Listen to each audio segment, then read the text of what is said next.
Hay algo en Luisiana que la mayoría de la gente no entiende hasta que lo vive. No es el calor. No es la humedad que te pega la ropa al cuerpo como si llevaras un traje de plástico. Es esa sensación que te agarra el estómago cuando vas conduciendo por una carretera estatal de 2 carriles. El sol ya se fue hace rato. Y de pronto te das cuenta de que no has visto otro coche en los últimos 40 minutos. Ves una gasolinera con las luces a medio funcionar. Un letrero que ya no dice lo que alguna vez dijo. Y algo dentro de ti, algo que lleva miles de años manteniéndonos vivos, te dice que no pares, que sigas, que lo que sea que necesites puede esperar hasta el próximo pueblo. Y hoy vamos a hablar de esos lugares. Venga, suscríbete y te lo cuento todito. Número 10. Krotz Springs. Para llegar a Krotz Springs tienes que cruzar el río Atchafalaya. Y eso ya debería decirte algo. El Atchafalaya no es un río cualquiera. Es el tipo de río que se traga casas enteras cuando le da la gana, que convierte carreteras en canales de navegación y que lleva décadas amenazando con desviar todo el caudal del Mississippi hacia su propio cauce, lo cual básicamente borraría del mapa a Nueva Orleans y Baton Rouge si alguna vez ocurre. Krotz Springs está justo ahí, en la orilla este de esa bestia de agua, en la parroquia de St. Landry, y tiene una población que ronda las 1,200 personas. Pero el número real de gente que vive ahí de manera permanente es probablemente menor, porque cada vez que el río sube, una buena parte de los residentes tiene que largarse. El pueblo fue un punto de cruce para la industria maderera y los trabajadores de las plantaciones de caña de azúcar. Pero cuando la madera se acabó y las plantaciones cambiaron de modelo económico, Krotz Springs se quedó sin razón de ser. Hoy lo que ves cuando entras por la carretera estatal 190 son casas levantadas sobre pilotes, podridos, negocios cerrados con tablones en las ventanas y una gasolinera que parece sacada de una película de los años 70. Lo que los locales te dicen sobre Krotz Springs es simple: no pares de noche, y si puedes evitarlo, no pares tampoco de día. La zona tiene un problema serio con el tráfico de metanfetaminas que lleva activo desde los años 2000. Las autoridades de la parroquia han hecho operaciones periódicas, pero el problema nunca se va del todo porque la ubicación geográfica del pueblo es perfecta para el tráfico. Estás en un cruce de carreteras secundarias, rodeado de pantanos donde es fácil esconder laboratorios clandestinos. Y la presencia policial es mínima porque la oficina del sheriff de St. Landry tiene que cubrir un territorio enorme con recursos limitados. La tasa de crímenes contra la propiedad es significativamente más alta que el promedio estatal. Y los robos a vehículos estacionados son algo que los residentes consideran casi rutinario. Pero hay algo más que mantiene a la gente alejada: las inundaciones. Krotz Springs ha sido declarada zona de desastre federal en múltiples ocasiones. La gran inundación de 2011 fue particularmente devastadora. El Cuerpo de Ingenieros del Ejército abrió la estructura de control de Morganza para aliviar la presión sobre Baton Rouge y Nueva Orleans, y eso significó que comunidades como Krotz Springs recibieron el impacto directo. Casas que habían sobrevivido décadas quedaron bajo varios pies de agua. Muchos residentes nunca regresaron, y los que se quedaron viven con la certeza de que va a volver a pasar. El seguro contra inundaciones es carísimo. Muchas pospropiedades no califican para programas federales de asistencia, y la infraestructura de protección es prácticamente inexistente. Carl dice que hay pueblos donde la naturaleza te da una advertencia y pueblos donde la naturaleza directamente te pone un letrero de salida. Krotz Springs es de los segundos. Número 9. Grosse Tete. El nombre suena gracioso. Grosse Tete significa cabeza grande en francés, y hay varias teorías sobre el origen. Algunos dicen que se refiere a un montículo indígena que había en la zona. Otros dicen que era el apodo de un jefe tribal. Sea como sea, el pueblo está en la parroquia de Iberville, justo al lado de la Interestatal 10, entre Baton Rouge y Lafayette, y tiene una población que no llega a las 800 personas. Cuando pasas por la Interestatal ves el letrero, ves la sala y si no tienes razón para parar, sigues de largo. La mayoría de la gente sigue de largo. Grosse Tete está rodeado por la cuenca del Atchafalaya, que es el pantano más grande de todo Estados Unidos. Estamos hablando de más de 1 millón de acres de cipreses, agua estancada, caimanes, serpientes, mocasín de agua y una oscuridad que cuando cae la noche es tan total que no ves tu propia mano frente a la cara. El pueblo en sí es una colección de casas dispersas, algunas de ellas abandonadas, una tienda de conveniencia que funciona con horarios erráticos y una iglesia que es probablemente el edificio mejor mantenido de todo el lugar. Las carreteras secundarias que salen del pueblo se adentran directamente en el pantano, y más de un conductor que se ha salido de la carretera principal ha terminado llamando a emergencias porque no sabía cómo volver. Lo que hace que Grosse Tete sea un lugar donde los locales te dicen que no pares tiene menos que ver con el crimen y más que ver con la desolación absoluta. Si tienes un problema mecánico aquí, especialmente de noche, estás solo. No hay taller, no hay grúa local. El servicio de emergencias más cercano con capacidad real de respuesta está en Baton Rouge, a más de 30 millas, y los tiempos de respuesta en zonas rurales de Iberville pueden superar los 45 minutos. La cobertura de telefonía celular es irregular en la zona del pantano. Hay tramos de las carreteras secundarias donde tu teléfono simplemente no tiene señal. Pero además está el asunto de las inundaciones crónicas. Grosse Tete se inunda con una regularidad que ya ni siquiera es noticia. La Interestatal 10 misma ha sido cerrada en múltiples ocasiones por inundaciones en este tramo. Las casas abandonadas que ves desde la carretera no están abandonadas porque a alguien se le olvidó venderlas. Están abandonadas porque el agua las reclamó y el costo de repararlas supera su valor. Y luego están las historias. Los locales hablan de luces en el pantano que no tienen explicación, de sonidos que vienen del agua por la noche, de gente que ha entrado en las carreteras secundarias y ha tardado horas en encontrar la salida. Probablemente hay explicaciones racionales para todo. Gases del pantano, desorientación, fauna nocturna. Pero cuando estás ahí a las 2 de la madrugada, con las luces alumbrando nada más que cipreses y agua negra, las explicaciones racionales no consuelan mucho. Número 8. Rodessa está en el extremo noroeste de Luisiana, en la parroquia de Caddo, tan cerca de la frontera con Texas y Arkansas que dependiendo de dónde estés parado podrías lanzar una piedra y que cayera en otro estado. Tiene una población que ronda las 350 personas y una historia que es básicamente la historia de cómo el petróleo puede destruir un pueblo en el tiempo que tarda una generación en crecer. En los años 30, el campo petrolífero de Rodessa fue uno de los descubrimientos más importantes de la época. Llegaron trabajadores, familias, dinero, comercios y todo lo que viene con un boom petrolero. Pero los campos petrolíferos se agotan. Para los 50 la producción había caído. Para los 70 la mayoría de los pozos estaban cerrados. Y toda esa gente que había llegado buscando fortuna se fue por donde había venido. Lo que queda hoy es el esqueleto de lo que fue. Edificios comerciales vacíos con los escaparates cubiertos de polvo. Casas de trabajadores petroleros que llevan medio siglo sin que nadie viva en ellas.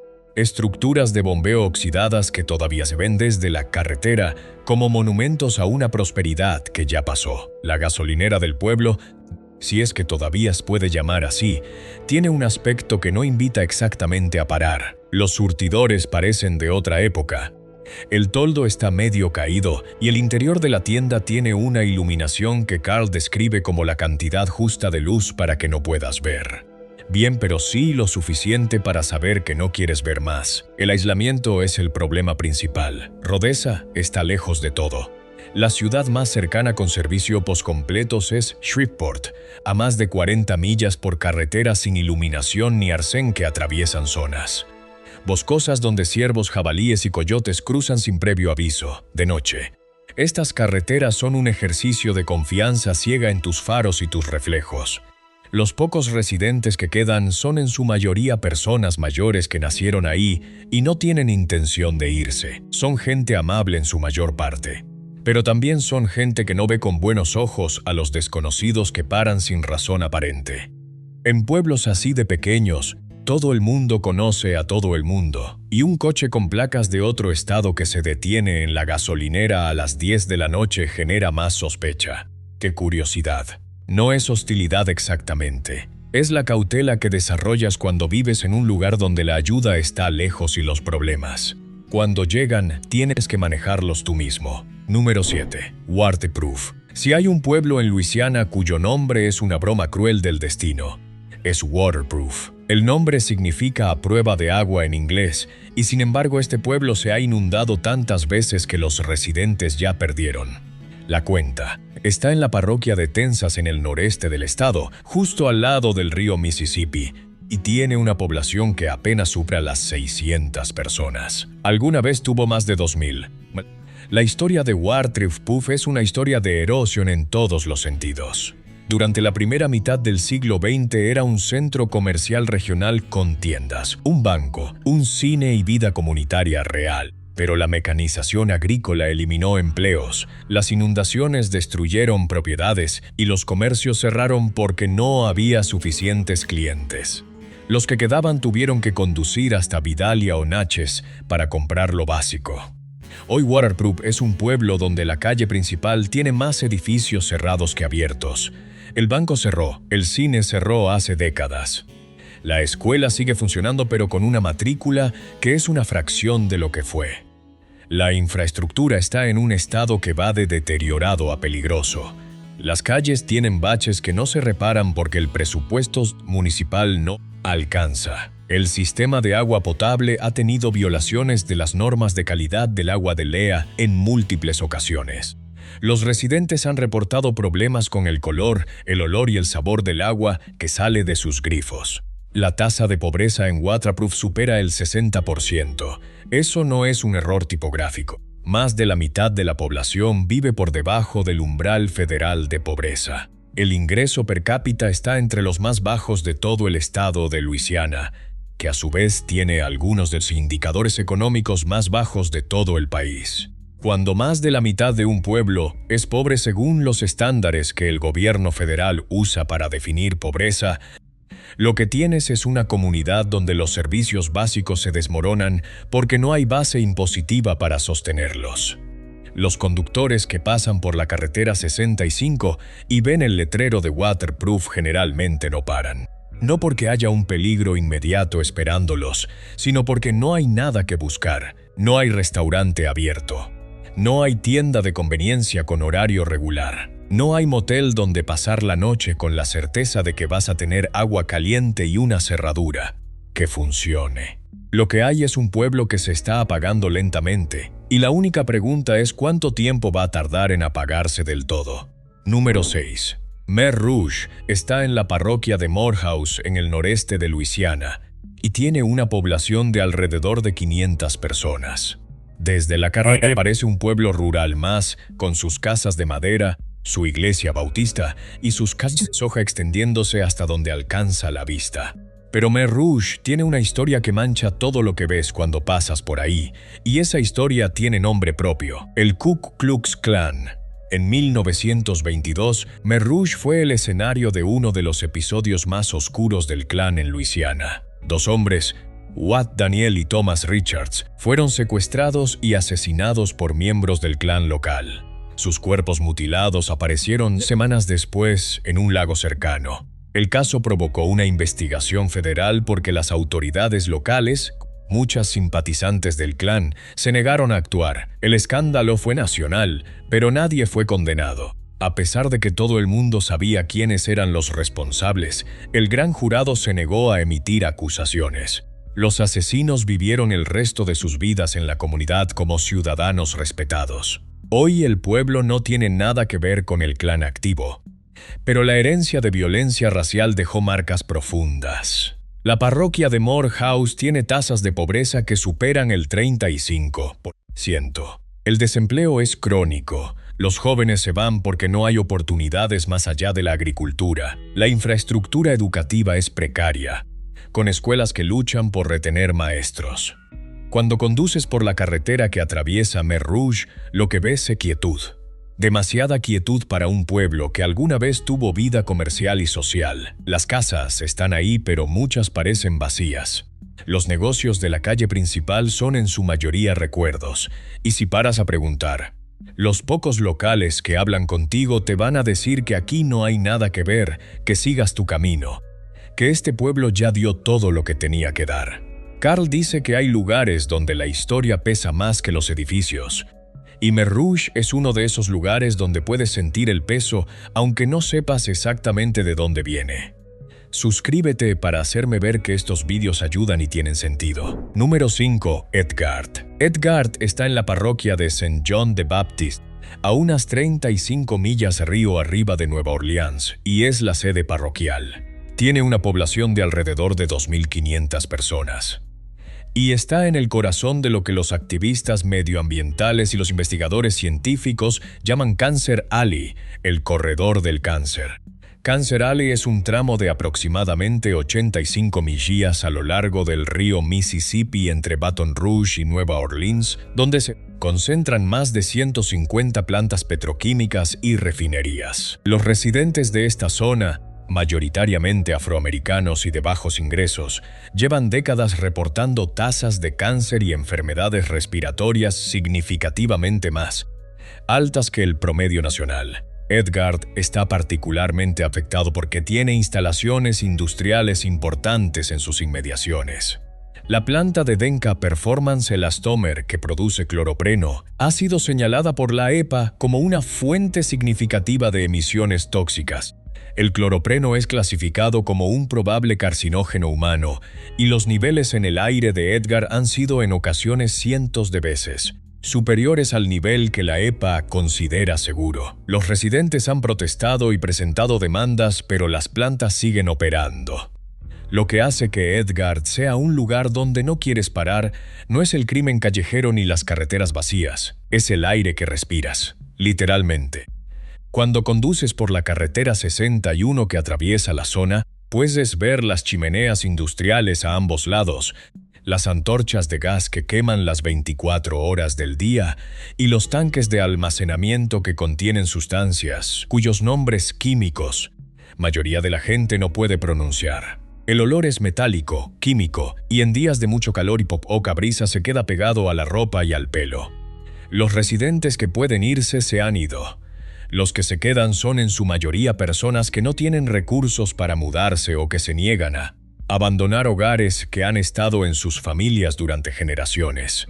Hay algo profundamente injusto en lo que está pasando en Edgard, y esa injusticia es precisamente lo que hace que conducir por ahí sin parar sea una decisión que la gente toma no por miedo a un crimen, sino por una amenaza que no puedes ver, pero que está en cada bocanada de aire. La parroquia de Saint John the Baptist tiene uno de los riesgos más altos de cáncer asociado a la contaminación del aire de todo el país, según la evaluación National Tóxicos en el aire de la EPA. Y cada vez que alguien pasa por Edgard con las ventanillas cerradas y el aire acondicionado en recirculación, está tomando una precaución que los residentes no tienen el lujo de tomar todos los días. Saint Joseph. Joseph es la sede de la parroquia de Tensas, que tiene el dudoso honor de ser una de las parroquias más pobres no solo de Luisiana, sino de todo Estados Unidos. La población de Saint Joseph ronda las 1.100 personas, y si crees que eso es poco, deberías saber que en los años 50 tenía más del doble. La gente no se fue porque quiso, se fue porque no le quedó alternativa. La parroquia de Tensas dependía casi completamente del algodón. Cuando la mecanización agrícola eliminó la necesidad de trabajadores manuales hacia mediados del siglo XX, miles de familias perdieron su fuente de ingresos de un día para otro. La gran migración llevó a muchos afroamericanos del sur rural hacia las ciudades industriales del norte, y Tensas se vació. Las plantaciones siguieron operando con menos trabajadores, pero los pueblos que vivían de esos trabajadores simplemente colapsaron. Saint Joseph hoy es un lugar donde la palabra deterioro se queda corta. La calle principal tiene más edificios cerrados que abiertos, algunos derrumbados parcialmente. El sistema de agua ha tenido violaciones de las normas de la EPA en repetidas ocasiones. Los residentes han reportado periodos en los que el agua del grifo sale marrón oscuro, el tipo de marrón que te hace ir a comprar agua embotellada, excepto que en Saint Joseph no hay una tienda confiable donde hacerlo. La tasa de pobreza en la parroquia de Tensas supera el 40%. El ingreso medio por hogar es de los más bajos del estado. No hay hospital en la parroquia. Si tienes una emergencia médica en St. Joseph, la ambulancia tiene que recorrer una distancia considerable para llevarte a un centro con capacidad de atención. Y en situaciones donde cada minuto cuenta, esa distancia puede ser la diferencia entre la vida y la muerte. La parroquia ha perdido médicos, enfermeras y profesionales de salud porque simplemente no puede competir con los salarios que ofrecen otras áreas. La presencia policial es mínima. La oficina del sheriff de Tensas opera con un presupuesto que es una fracción de lo que necesitaría para cubrir adecuadamente todo el territorio. Los tiempos de respuesta a llamadas de emergencia pueden ser largos, especialmente en las zonas rurales fuera de St. Joseph. Eso no significa que el pueblo sea un territorio sin ley, pero sí significa que si tienes un problema a las 2 de la madrugada, la ayuda no va a llegar en 5 minutos. Cuando pasas por St. Joseph de camino a algún otro lugar, lo que ves es un pueblo que está librando una batalla que probablemente no puede ganar. No por falta de gente buena viviendo ahí, que la hay, sino porque las fuerzas económicas y demográficas que están vaciando estas comunidades rurales son demasiado grandes para que un pueblo de 1000 personas las detenga. Carl dice que hay una diferencia entre un pueblo que se está muriendo y un pueblo que ya decidió morirse. St. Joseph todavía no se ha decidido, pero está cada vez más cerca. 3. Faraday. Faraday está en la parroquia de Concordia, en el este de Luisiana, justo frente a Natchez, Mississippi, al otro lado del río. Tiene una población de alrededor de 3000 personas y una historia que mezcla música, violencia racial y un declive económico que no parece tener fondo. Jerry Lee Lewis nació aquí en 1935 y Jimmy Swaggart, el televangelista que protagonizó uno de los escándalos más sonados de la televisión religiosa americana, también es de aquí. Pero la historia de Faraday, que los locales realmente recuerdan, no tiene nada que ver con la música ni con la televisión. En 1964, Frank Morris, un zapatero afroamericano respetado en la comunidad, fue quemado vivo en su tienda. El incendio fue provocado por miembros del Ku Klux Klan local. Morris sobrevivió 4 días antes de morir por las quemaduras. El caso nunca se resolvió oficialmente durante décadas. Varios sospechosos fueron identificados pero nunca procesados. El FBI reabrió la investigación en 2007 como parte de una iniciativa para resolver casos de crímenes raciales de la era de los derechos civiles, pero para entonces los principales sospechosos ya habían muerto. El caso de Frank Morris se convirtió en un símbolo de la impunidad que protegía a los perpetradores de violencia racial en el sur profundo. Esa historia no es solo historia. Las divisiones raciales en Faraday siguen siendo visibles. La segregación legal terminó hace medio siglo, pero la segregación económica y social persiste de maneras que cualquiera puede ver con solo conducir por el pueblo. Hay una línea invisible pero muy real que separa los barrios, y los indicadores económicos a cada lado de esa línea son dramáticamente diferentes. Faraday tiene problemas de criminalidad desproporcionados para su tamaño. La tasa de crímenes violentos ha sido significativamente más alta que el promedio estatal. Los robos, los asaltos y los delitos relacionados con drogas son problemas recurrentes. La policía local hace lo que puede con recursos limitados. La infraestructura está en declive. Los edificios del centro histórico, algunos de los cuales tienen valor arquitectónico real, se están deteriorando porque no hay dinero para restaurarlos y no hay inversores interesados en un pueblo con la demografía económica de Faraday. La carretera que conecta Faraday con el puente hacia Natchez es la arteria principal, y la mayoría de los conductores la usan exactamente para eso, para cruzar. Entran por un lado, salen por el otro y Faraday es apenas un parpadeo en el parabrisas.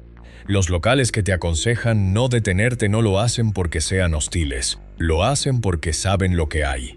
Saben que de noche ciertas áreas del pueblo no son seguras para nadie, local o visitante. Saben que las gasolineras no son los lugares mejor iluminados del mundo. Saben que un coche con placas de fuera estacionado en el lugar equivocado a la hora equivocada puede atraer el tipo de atención que nadie quiere. No es maldad, es honestidad. Y Carl siempre dice que la honestidad de un local vale más que la ignorancia feliz de un turista. Número 2. Killian. Killian está en la parroquia de Livingston, al este de Baton Rouge, y tiene una población de menos de 1000 personas. Está en una zona que la mayoría de la gente de Luisiana asocia con dos cosas: pantanos y aislamiento. Y ambas asociaciones son completamente correctas. Killian está situado entre el río Amite y extensas áreas de pantano que se extienden hacia el lago Maurepas. La zona es baja, plana y perpetuamente húmeda. Las carreteras que conectan Killian con otras comunidades son estrechas, sin arcén y rodeadas de vegetación tan densa que en algunos tramos los árboles forman un túnel natural sobre el asfalto. De día es pintoresco, de noche es claustrofóbico. En agosto de 2016, Killian fue una de las comunidades más afectadas por las inundaciones históricas que golpearon el sureste de Luisiana. En 3 días cayó la cantidad de lluvia que normalmente cae en 6 meses. El río Amite se desbordó. Los pantanos estaban saturados y Killian quedó bajo varios pies de agua. Casas que nunca se habían inundado quedaron sumergidas. Más de 100,000 hogares fueron dañados en toda la zona, pero el desastre recibió una fracción de la atención mediática que merecía. La recuperación en Killian fue lenta y desigual. Muchos residentes no tenían seguro contra inundaciones porque FEMA no los clasificaba como zona de alto riesgo. La ayuda federal fue una fracción de lo necesario. Algunas familias tomaron préstamos para reparar sus casas sabiendo que la próxima inundación podría destruir todo de nuevo. Otras se fueron y las casas que abandonaron siguen ahí, con las marcas del agua en las paredes como registro permanente de lo que pasó. Hoy, la infraestructura de drenaje no ha mejorado significativamente y los proyectos prometidos avanzan con la velocidad característica de la burocracia cuando se trata de comunidades pequeñas. Pero las inundaciones no son el único problema. El aislamiento de Killian hace que los servicios de emergencia sean lentos. La actividad criminal en la zona, particularmente robos a propiedades rurales y delitos relacionados con drogas, es un problema que los residentes mencionan con frecuencia. Las propiedades abandonadas atraen ocupantes ilegales y actividad clandestina. Y las carreteras que rodean Killian, especialmente de noche, son el tipo de carreteras donde no quieres tener un problema mecánico porque vas a estar esperando mucho tiempo antes de que alguien venga a ayudarte. Chad fue una vez a Killian porque alguien le dijo que había un terreno barato en venta. Llegó, vio el terreno, vio que estaba a medio metro sobre el nivel del agua del pantano en un día seco y se fue sin bajarse del coche. Gladys le dijo que fue la decisión más inteligente que tomó en todo el año y Carl estuvo de acuerdo. Número 1. Tallulah. Si esta lista tiene un número 1, es porque Tallulah se lo ha ganado. Está en la parroquia de Madison, en el noreste de Luisiana, y es la sede parroquial. Tiene una población de alrededor de 6,500 personas, lo cual la convierte en la más grande de esta lista, y eso solo hace que sus problemas sean más visibles, más difíciles de ignorar y más dolorosos de describir. Tallulah fue fundada en el siglo XIX como un punto ferroviario y durante décadas fue un centro económico para la región agrícola del delta del Mississippi en Luisiana. Tenía hoteles, restaurantes, tiendas de ropa, una vida comercial activa y el tipo de optimismo que los pueblos tienen cuando creen que el futuro va a ser mejor que el presente. Pero el futuro de Tallulah no fue mejor. La mecanización agrícola, la migración masiva de población hacia las ciudades y el colapso de la economía local crearon un ciclo de pobreza del que Tallulah nunca salió. La parroquia de Madison tiene una tasa de pobreza que supera el 45%. El desempleo crónico es la norma. Los jóvenes se van porque no hay trabajo. Los que se quedan porque no pueden irse enfrentan una vida marcada por la escasez de oportunidades, la deficiencia de servicios públicos y una infraestructura que se desmorona. La criminalidad en Tallulah ha sido un problema documentado durante años. Las tasas de crímenes violentos per cápita han colocado a Tallulah repetidamente entre las ciudades más peligrosas de Luisiana y en algunos rankings, entre las más peligrosas del país cuando se ajusta por población. Los homicidios, Los asaltos agravados y los robos a mano armada son realidades que los residentes viven con una frecuencia que la mayoría de los estadounidenses no puede imaginar para un pueblo de este tamaño. La droga, particularmente el crack y las metanfetaminas, ha devastado familias y barrios enteros. Pero hablar de Tallulah solo en términos de crimen es injusto para la gente que vive ahí e intenta construir algo. Hay personas en Tallulah que llevan años luchando por mejorar su comunidad. Hay maestros que se quedan a pesar de los salarios bajos. Hay líderes comunitarios que organizan programas juveniles con presupuestos que no alcanzan ni para material básico. Hay familias que se niegan a abandonar sus hogares porque este pueblo es su pueblo y no van a dejar que el deterioro los expulse. Esa resistencia es admirable, pero también es agotadora, y cada año que pasa sin una mejora significativa erosiona un poco más la esperanza. La infraestructura de Tallulah refleja la crisis económica. El sistema de agua ha tenido problemas recurrentes. Las calles necesitan reparaciones que el presupuesto no puede financiar. Los edificios del centro están en distintas etapas de abandono. El hospital local ha enfrentado amenazas de cierre, lo cual en una zona donde el siguiente hospital está a más de una hora no es solo un problema administrativo, sino una sentencia potencialmente mortal. Cuando conduces por la Interestatal 20 y ves la salida hacia Tallulah, lo que ves desde la carretera no basta para entender lo que pasa ahí dentro. Tienes que entrar, conducir por las calles residenciales, ver las casas con los porches hundidos y los terrenos baldíos donde antes había negocios. Y los locales te van a decir con una mezcla de cansancio y orgullo herido que si no tienes asuntos en Tallulah, mejor sigue de largo. No porque no quieran visitas, sino porque saben que su pueblo merece mejor que lo que puede ofrecer hoy. Carl una vez pasó por Tallulah de camino a Vicksburg. Paró en la gasolinera, llenó el tanque y le preguntó al dependiente cómo estaba el pueblo. El hombre lo miró el coche con placas de otro estado y le dijo algo que Carl nunca olvidó. Le dijo: «Señor, este pueblo es como un boxeador que perdió la pelea hace 30 años, pero nadie le dijo que podía sentarse. Todavía está de pie, pero ya no está peleando». Carl se subió al coche, condujo hasta Vicksburg y no dijo una palabra en todo el camino. Gladys le preguntó qué le pasaba, y Carl le dijo que acababa de ver algo que le recordaba que en este país, a veces, lo más difícil no es caerse, sino darte cuenta de que nadie va a venir a levantarte. Estos 10 pueblos no son lugares de terror de película. No hay monstruos ni asesinos con máscaras. Lo que hay es algo peor. Hay abandono. Hay pobreza que se hereda como el color de los ojos. Hay infraestructura que se pudre porque no hay dinero para arreglarla. Hay gente buena atrapada en situaciones malas. Y cuando un local te dice que no pares, no te está amenazando, te está ahorrando la incomodidad de ver de cerca algo que este país prefiere no mirar. Carl dice que la gasolina siempre puede esperar al próximo pueblo. Pero la pregunta que deberías hacerte no es si deberías parar o no. La pregunta es por qué estos pueblos llegaron al punto donde sus propios habitantes te piden que sigas de largo. Y esa pregunta no tiene una respuesta cómoda para nadie.